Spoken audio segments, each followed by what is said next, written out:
Hi, and welcome to Finextra at Cybus TV. And right now I'm speaking to Colin Nutt of Barclays. And at any of these big conferences, there's a lot of talk about developing markets and emerging markets. But in particular, Africa is a big focus. Why is Africa such a big priority for global banks right now? I think it's an area of emerging markets that many people have found difficult to deal with for a number of years. And over the last 10 years, I suppose, its importance has grown as its natural resources have become in greater demand. So when we look as a bank at Asia and Africa, we see a huge trade corridor between the two. And as a group, we're trying to maximize by operating at both ends of that and servicing clients in both regions. So, in terms of transactional banking, what are some of the opportunities for global FIs?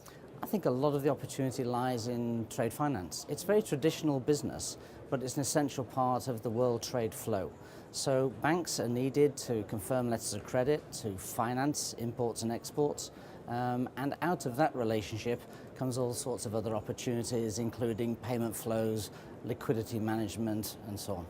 So you've come here to talk about Africa, and you're from Barclays, so obviously Barclays has an interest in this region. So what is Barclays doing to capitalize on the growth in this market? Well, I don't think many people realize that Barclays as a group have 53,000 people spread across Africa.